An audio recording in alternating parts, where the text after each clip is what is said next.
Welcome folks, we are Sophie and Philippe, two professional chefs and experienced regenerative farmers. After years of running our own restaurants and organic farm, we are now setting up our second farm in Central Portugal, Philippe's homeland. We have planted trees, built gardens and brought life onto the farm. Our aim is to eat almost exclusively from the land, and on this channel we hope to empower others by sharing our food growing and preparing skills with you. We hope you join us on a much needed food revolution, bringing back nutrient-dense ingredients into our lives and sharing the joy of preparing those in our kitchens.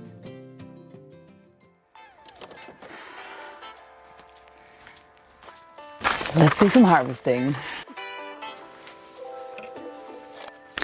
So we're in the wonderful garden. It's looking good. Some things are starting to look a little tired, and this is the time of year where we just have to harvest and process as fast as we can. I'm very lucky today because I've got my good friend Lottie coming over, who's been with us since our beginning of our farming journeys. Shout out to Lottie! And yeah, we're just going to harvest everything that's ripe, and then we'll take it up and start processing it and take you along for the ride. So let's go. Damn, these onions, they're looking so sexy.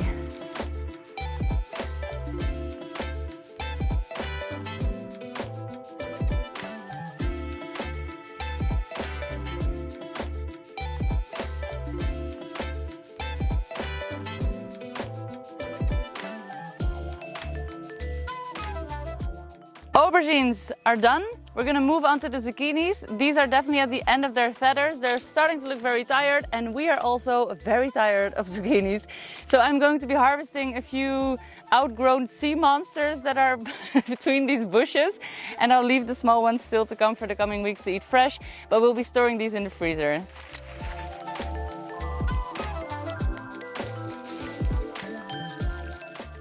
This is what I mean by a sea monster. We're gonna zoom right into this.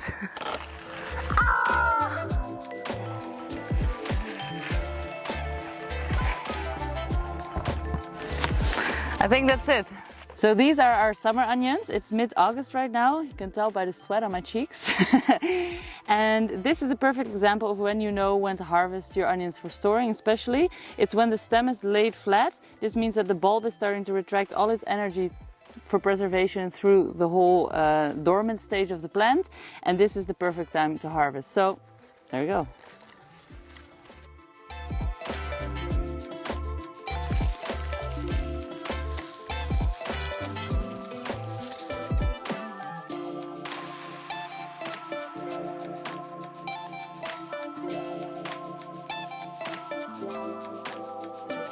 And boom, another table of produce. So we have a lot of stuff here.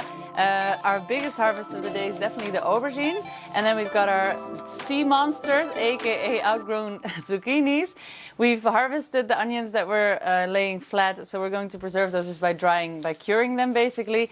We've got a small harvest of tomatoes just for lunch. We've got a little remainder of a harvest we did a few days ago of apples. Then we have some fresh figs and semi-dehydrated figs. These are figs that dehydrated on the tree. And then we have a leftover of pear that we still need to process. So a lot of things going on at the same time. We're going to start with the things that are going to spoil fastest. So that is the figs, and we'll be also handling the pears.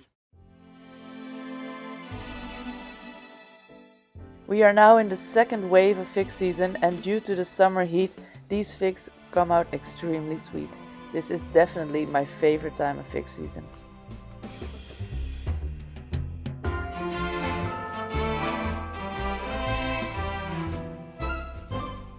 Besides the abundance of figs we harvest on a daily basis, we also spend a lot of time harvesting our pear trees. They are absolutely laden, so every 3 days or so we go out there and pick the ripe fruit. We also gather all the rotten fruit and give it to the sheep.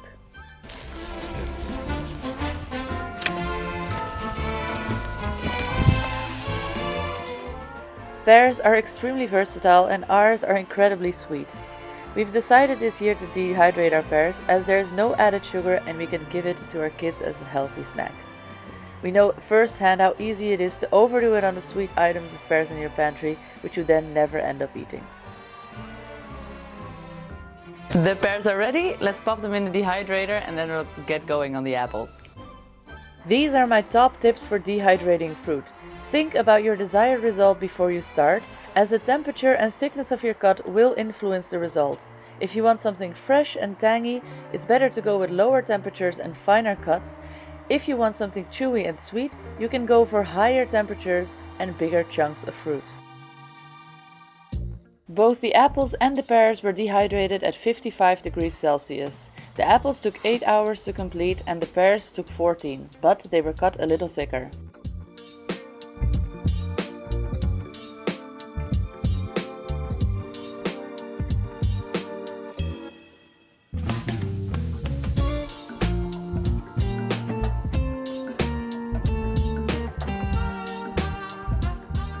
The figs came out great, and they even did us the favor of dripping out some of their natural sugars, creating these candies that the kids absolutely love. So sweet caramel, yeah?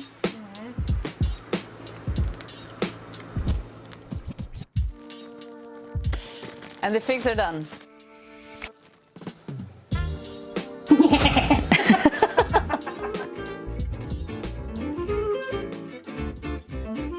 Kids are a great help in the kitchen, and here they're helping in Team Zucchini to process these sea monsters. It took about an hour or so before Philippe moved them onto a tray to pop them into the freezer.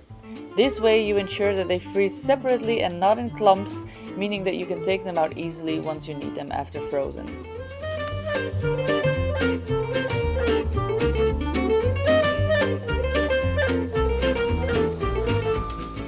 The girls finished the process by moving them all into these Ziploc bags and then popping them back into the freezer. I can't wait for them to be so independent that mom and dad can go on a little holiday and leave the farm to them. So moving on to the aubergines, I've just started by preparing a whole lot of garlic, because we all do love our garlic in these recipes. And as you can tell, I have a wealth of aubergines here in the bag. It's just a sheer abundance.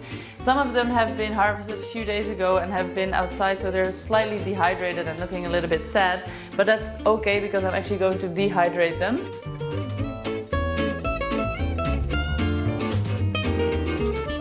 Here you can see me slicing them up in 2 different sizes for our dehydration process and taking away the bitterness with an excess amount of salt before making the marinade for this aubergine jerky, if you will. I usually leave the salt on for about an hour before rinsing it thoroughly. Make sure you get rid of all that salt, as you don't want this super salty jerky. After pressing out the moisture, now it's time to massage in the marinade, and I've added a scoop of sesame seeds. I again have dehydrated these at 55 degrees Celsius, and I did so until they broke when I tried to snap them in half. That is how you know that all the moisture has been evaporated, and that is the result I was going for. This is by far my favorite way of preserving aubergine, and even though that it does take up freezer space, it is definitely worth it. This way you are prepping cooked aubergine for any dip you need in the future. Just remove the excess liquid that will come out of the bag after defrosting, and voila, you can whip yourself up a dip in no time. In case you're looking for some inspiration, we actually have a video up on some interesting dips. I'll leave a link here on the top of the screen. You can go and check it out if that sounds like something for you.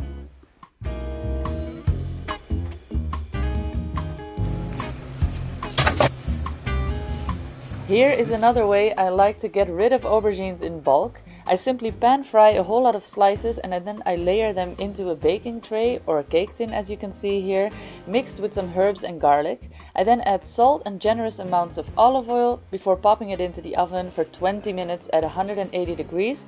This way you have yourself a delicious aperitif for the next coming week and a half or so, or in addition to your salad, something to put on toast, you name it. It's a very versatile dish. These aubergines have been in the dehydrator overnight, almost 24 hours if I'm not mistaken. I didn't count them, I always just do it until they're done. And I don't know what I'll be doing with these. These are an experiment really, because aubergine is not the best vegetable for keeping or storing. They either turn into sort of mush if you want to can them, or you know, if you then freeze them, you have your whole freezer full. So that's a little bit sad. So I thought I'd try this sort of jerky method. If you really want this to be nice to be eaten like this, you need to cut them very fine, so not as I did. But my plan for them is actually to do them as a sort of mushroom substitute. So I'll be rehydrating these and then cooking with them, and I'll let you know how that goes. We pre-cure our onions like this, hanging them upside down for 3 days and letting the stem die off, after which we cut them off and put them in a dark, cool place. Alright, it's been a busy week, a lot of harvesting, a lot of processing. We're done now, we're having some family over and we're going to be enjoying the aubergine dish that we made. We hope to see you next week. Thank you very much for watching, and if you find value in our channel, don't forget to hit that subscribe button, give us a thumbs up, and all that jazz. See you on the next one, The Farming Chefs. Peace out.